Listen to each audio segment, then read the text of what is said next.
Hi everybody, welcome to English 221, and this is for our class for Monday, February 5th. So as you know, we had a snow day last week, so we are a little bit behind schedule, but I encourage you to keep up with the class syllabus because we will be catching up.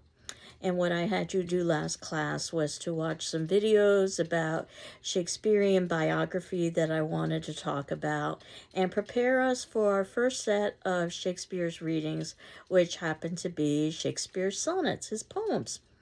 So, as you learned that Shakespeare has very little information available about him, and that outside of a few legal documents, the rest is conjecture.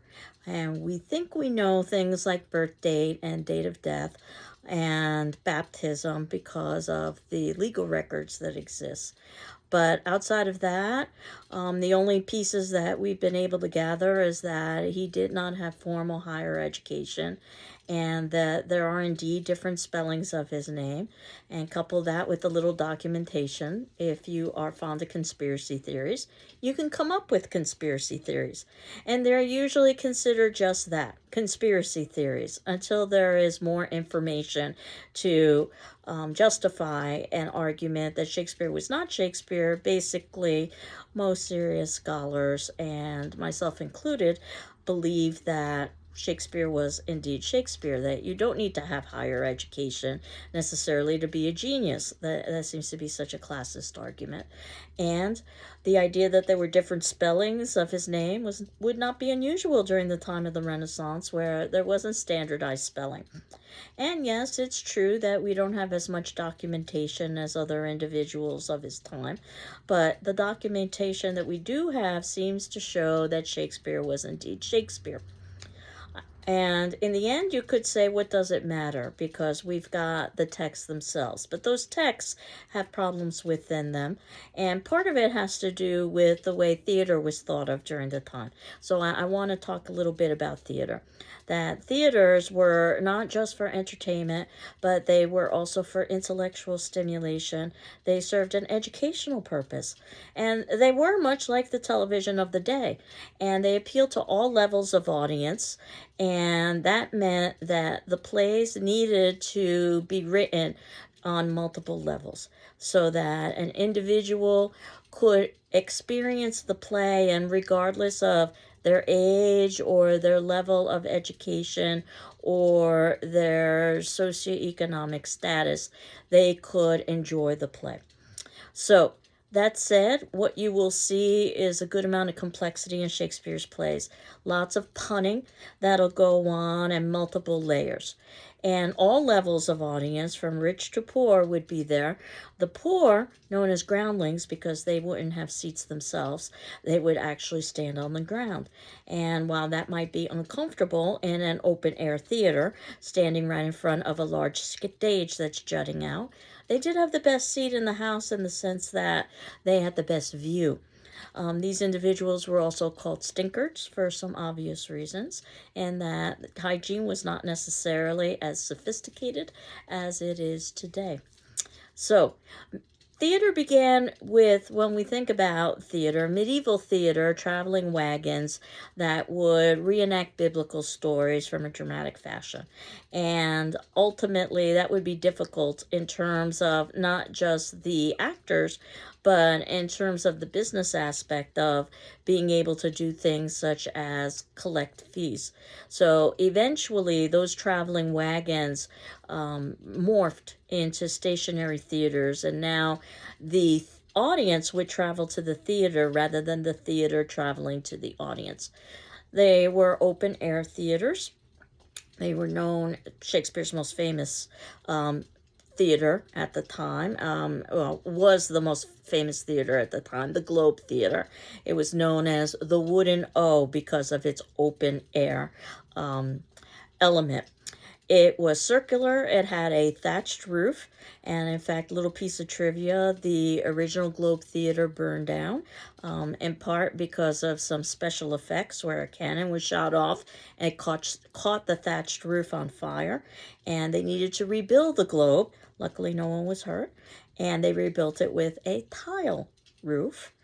plaster walls, and it was not known necessarily as a sophisticated venue. It was seen as rather lowbrow and seedy, and it would be a place where not only plays would be presented, but things like bear baiting would occur.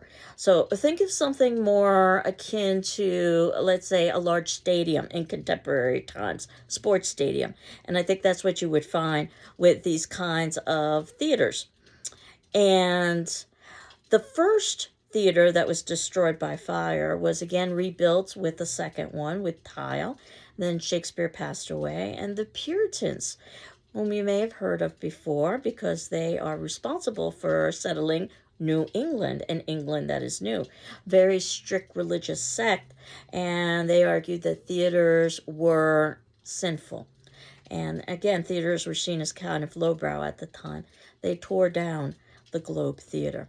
So an interesting story here, that there would just be a little plaque as to where the Globe had originally stood, until there was an American actor by the name of Sam Wanamaker on vacation, and he discovered to his horror that there was no Globe Theater standing. He made it his lifelong mission, despite skepticism, to rebuild the Globe Theater, and he was able to do it. Fortunately, he didn't live long enough to be able to see its grand opening, and they utilized some of the best scholarship that was available at the time. Scholarship is always evolving, to put together this theater. And this would be based on footprints of other theaters, for instance. And what you would see is a large stage that would be jutting outward. It would have a trap door so that a character could descend into hell, let's say, or ascend if that was necessary from hell. There would be lots of different levels of seating. Some would be covered, some would be uncovered. The covered seats from the elements would cost more. And in fact, if you wanted to pay even more, these hard wooden seats could be softened a bit with a cushion. Of course, you've got the groundlings who are standing right in front of the actual stage. The stages were rather sparse and Spartan, but they tried their best with costuming to make the play a magical and majestic experience, and also special effects. And it was one of those special effects and trying to stage a battle where a cannon was shot off, and again, it caught the original thatching on fire. So if you're interested in Shakespeare's Globe, what I've done is in the notes below, these would be the kinds of notes that I would include, let's say, on a whiteboard. You'll see that I've included shakespearesglobe.com, which will get you to the website for Shakespeare's Globe if you wanted to learn more about its history or its construction. It's used now for performances and also for educational purposes. Performances would occur in the afternoon during Shakespeare's time because you didn't have electricity and you were dependent on things like natural light. There were a few indoor theaters, we think, that were more intimate, where there could be theater by candlelight. And because theaters were seen as kind of lowbrow, they weren't even allowed to publicly advertise.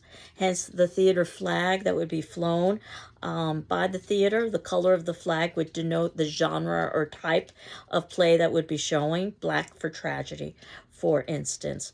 Almost like today when you've got stores that'll put out a flag when they're open, let's say.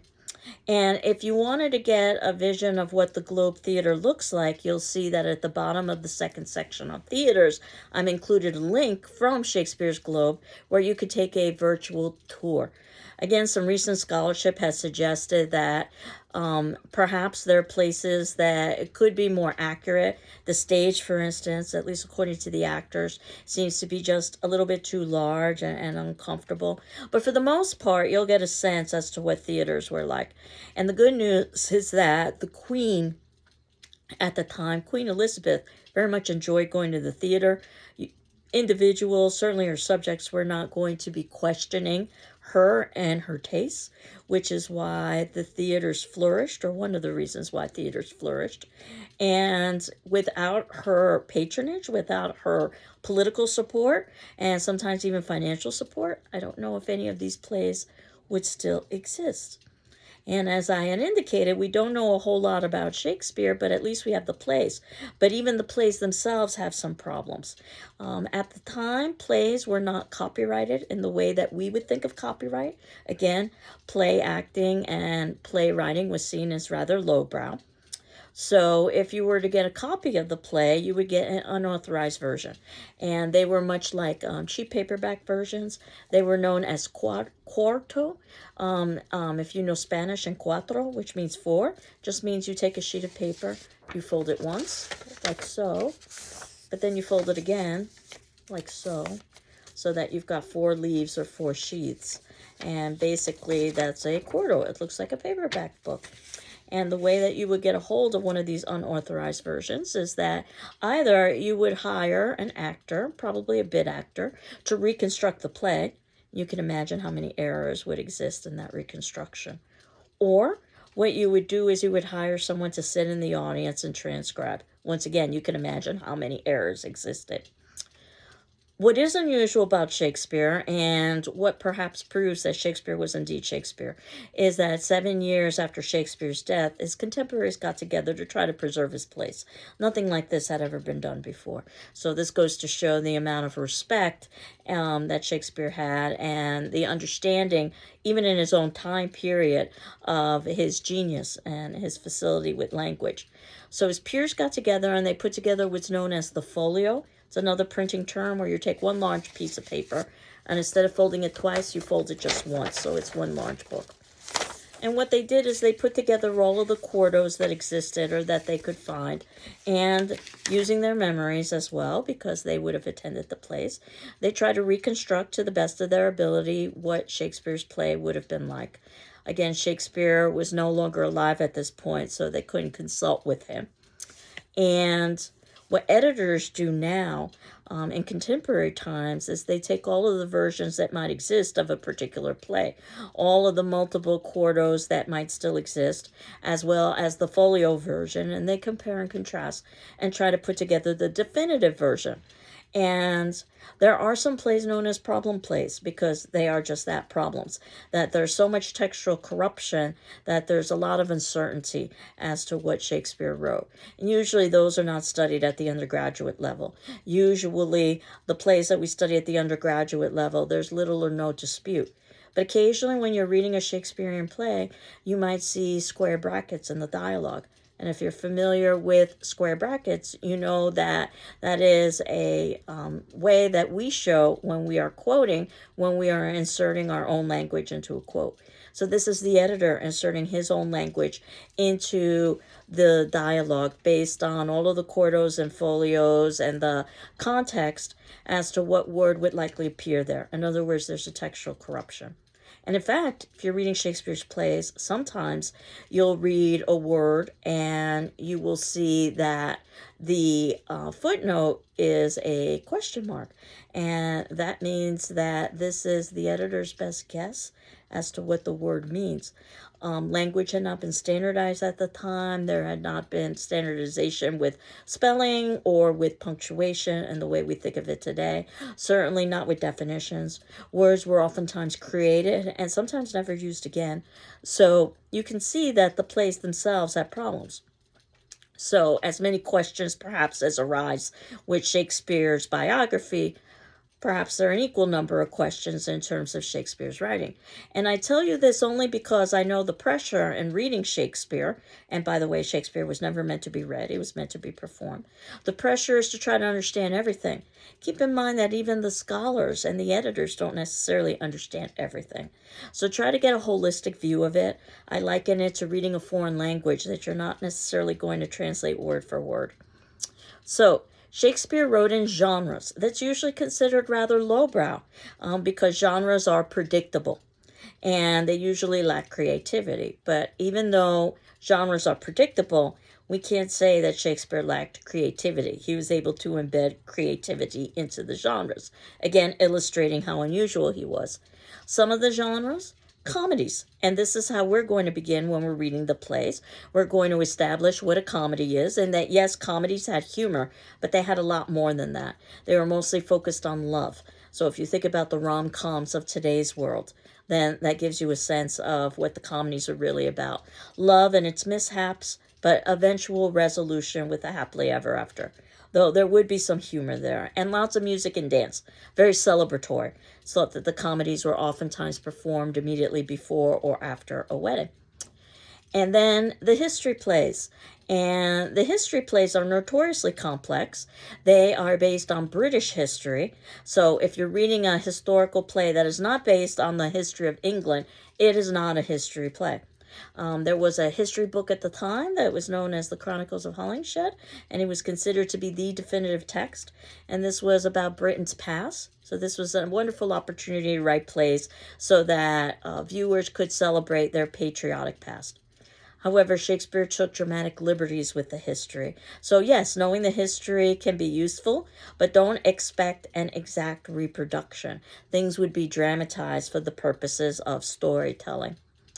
Then tragedies, probably what Shakespeare is best known for. And we usually think that for the most part, Shakespeare followed these genres in this order in his career. That most of the comedies were written earlier in his career, and that they don't have the same level of complexity as what you would find with the histories, and perhaps the pinnacle of Shakespeare's career would occur after that with the tragedies. When we think about the great tragedies, the Hamlets and the Macbeths and the Othellos, that are based on a great individual who experiences downfall, in part because of their flaw and also because of outside forces. If this sounds familiar, this was a criteria that was developed in Greek drama with Oedipus the King by Sophocles, which we'll talk about a little bit. And then Shakespeare ended his career with tragic comedies, where he was mixing genres. Some of the darkness of tragedies, you could expect death, and lots of it, unlike the comedies, no death. But in the tragic comedies, you'd get darkness, but yet no death.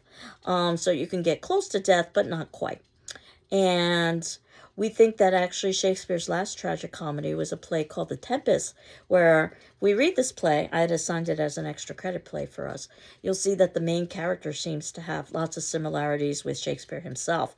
And many have said that this was just a not so hidden way for Shakespeare to embed his goodbye to his audience through that main character before he retired.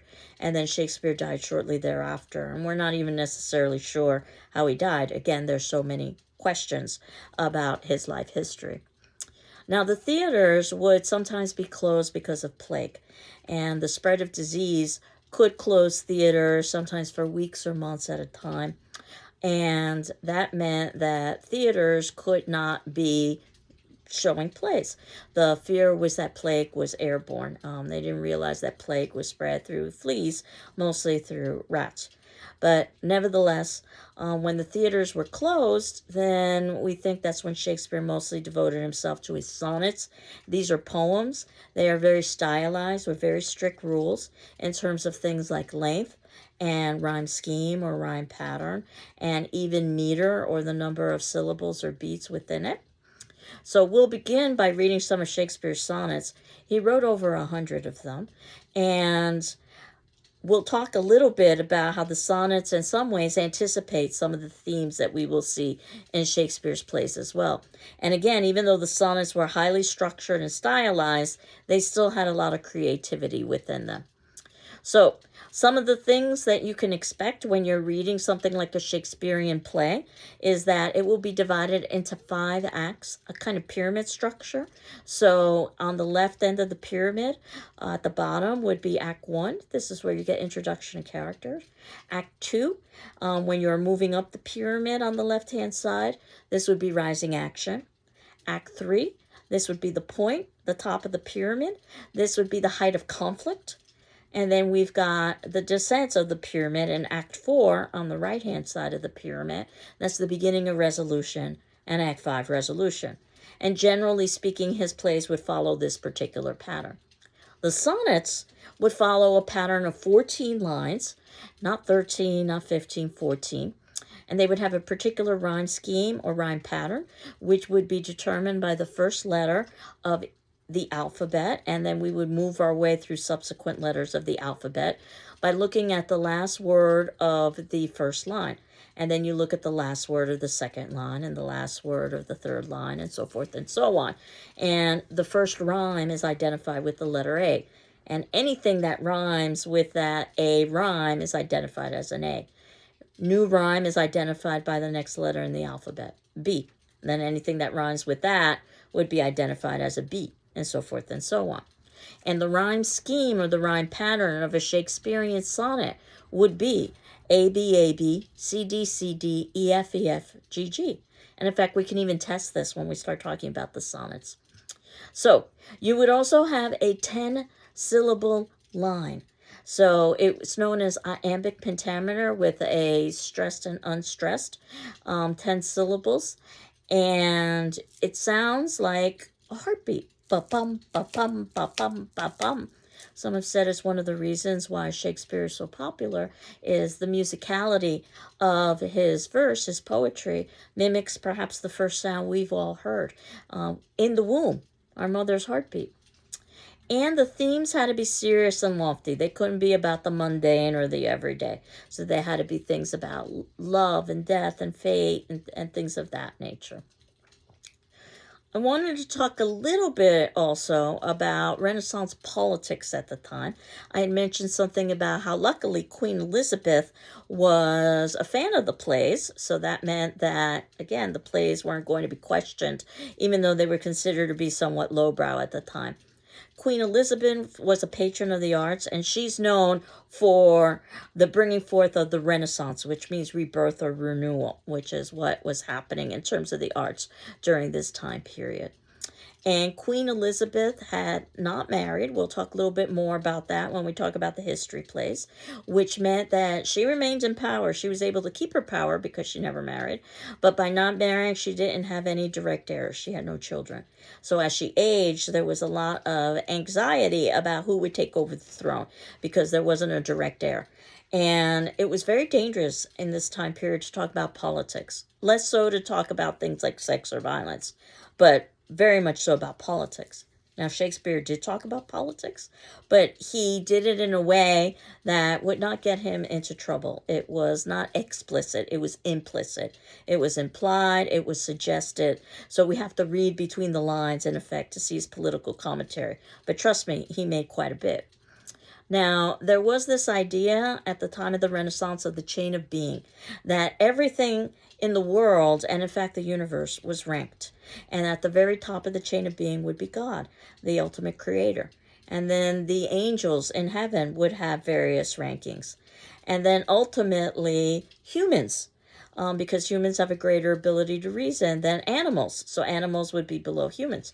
And in fact, there were different ways to rank animals and humans. For instance, squirrel were considered to be vermin, so they were allowed to be hunted by the lower orders, as opposed to deer, which were considered higher on the chain of being. Therefore, the higher orders could hunt deer.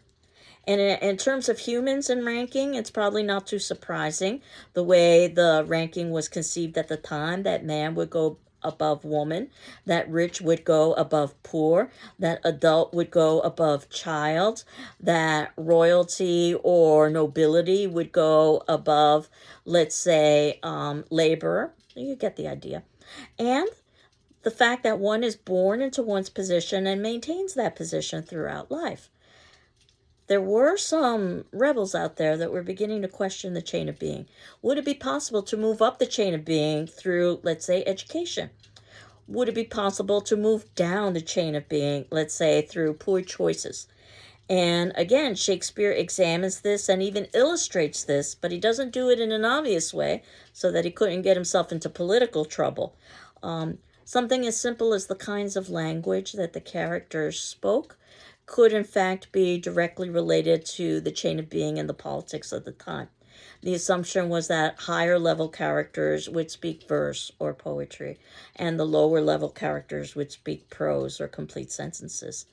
But sometimes in Shakespeare's plays, the lower level characters speak poetry to illustrate that one can move up the chain of being. Or sometimes the higher level characters speak prose, complete sentences, to show that higher level characters, through poor choices, can sometimes descend the chain of being. So there would be something called the Master of Revels. He was the censor at the time. And again, not so much censoring things about sexuality or violence. Sexuality was actually rather bawdy at the time. So even though there were some strict assumptions about the importance of virginity, especially for female, it was a rather open time in terms of sexual punning and sexual humor. But in terms of politics, the Master of Revels had a great amount of power. And again, when we read Shakespeare, we'll see how Shakespeare oftentimes, subtly, covertly, questioned the established order. So it's not that he wasn't being politically subversive. He was just careful about the way that he was doing. So as I had said, with Renaissance language, there was a lack of standardization at the time. And some of the words' meanings have changed over time. Just to give you an idea, and I can't remember if I shared this with you before, the word die, D-I-E, the ending of life, is how we know of the definition of die, or perhaps the singular of dice. I'm not sure if you knew that or not. The singular of dice, the two squares that we gamble with the little dots on it. The singular of that is die. But at the time of the Renaissance, it had a rather bawdy meaning. It meant orgasm. So take a very simple statement, like a character saying, I die upon your lap. And now all of a sudden, there is a sexual subtext there that probably a contemporary audience would not necessarily be aware of. So I had two videos for you to watch. If you go down our notes below this video, one about Renaissance language in the 5th section. One is entitled Shakespeare's Original Pronunciation. It's from the Open University. It's 10 minutes long, and it talks about how words were pronounced differently during Shakespeare's time as well. So words that might not seem to rhyme today in our language would actually rhyme during Shakespeare's time. And they give you some examples of what the language would have sounded like. So I think that's quite interesting. And also talking a little bit about the challenges associated with Shakespeare's language. I suppose the biggest challenge is plot when you are reading Shakespeare for the first time, and that you're trying to struggle to understand what's going on. And that's important, but that's only surface level. Certainly you need to know more than just plot if you're going to understand the plays themselves. And once you do know the plot, then you can appreciate some of the nuances associated with the plays. So you can appreciate things like the poetry or the language or things of that nature.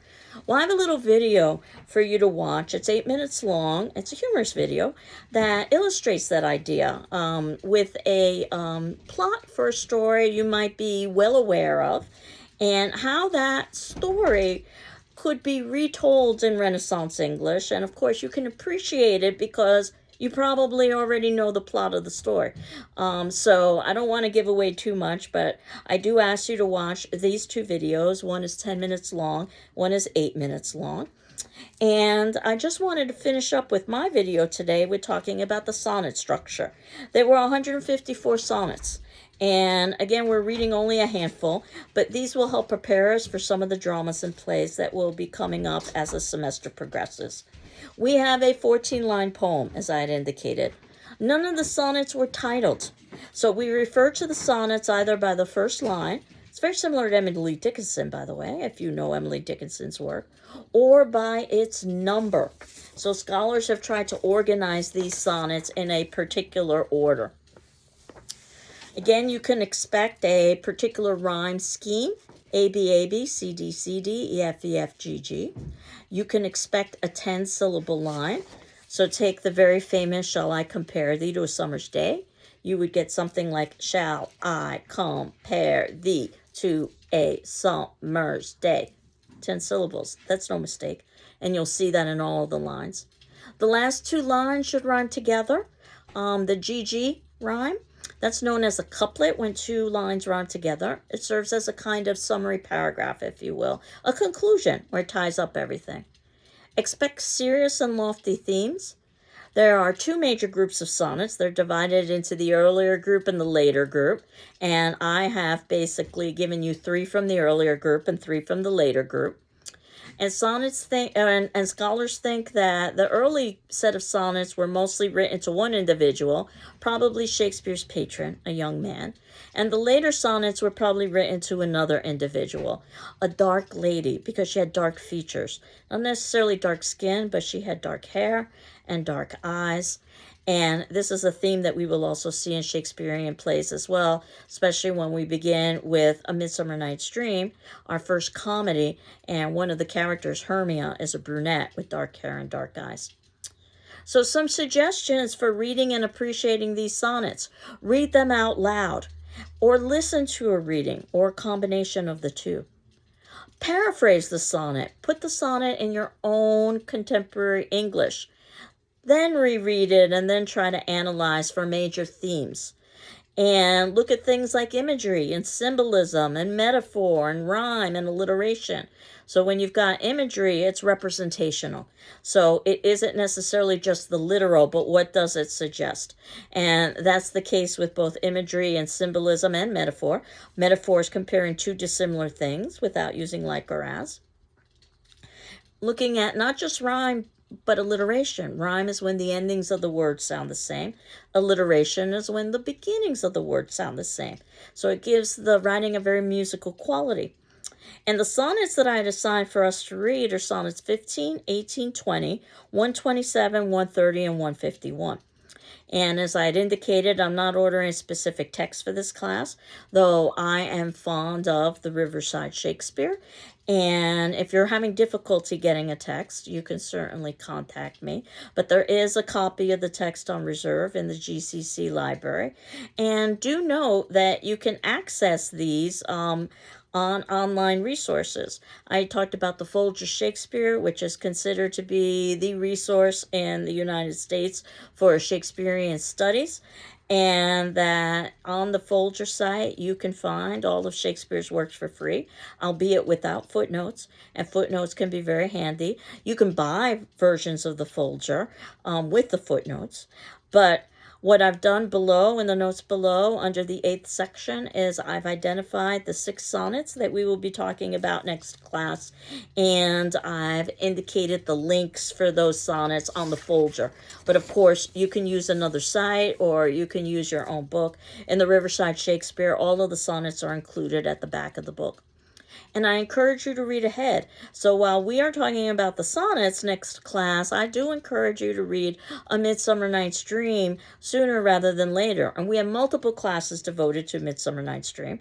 I wanted us to be able to talk about and watch performance as well as actually read the play, understanding that a performance is never a substitute. It's merely a supplement. And A Midsummer Night's Dream is a comedy, so we will talk a little bit more about the elements of a comedy. And I've included the link from the Folger Shakespeare, but again, you can access A Midsummer Night's Dream in a lot of different places, whether it be paper or online or some combination thereof. But I've given you the link for the Folger Shakespeare. So for today's attendance question, which would be due Wednesday the 7th, and again, if you need an extension, please let me know. What is the most interesting thing you've learned about Shakespeare thus far? What is the most interesting thing you've learned about Shakespeare thus far? As you know, you're not required to respond to your classmates' responses, though certainly if you're moved to do so, you can, much like in a face-to-face class if you wanted to raise your hand and participate. You are required, however, to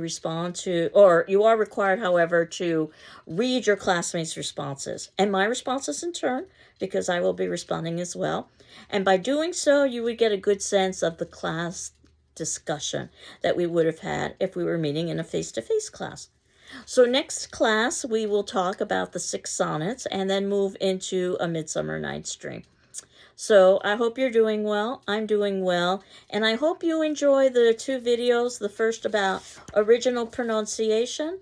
And the second, well, I don't want to say too much about it, except that once you know the plot of something, you can really appreciate Renaissance language.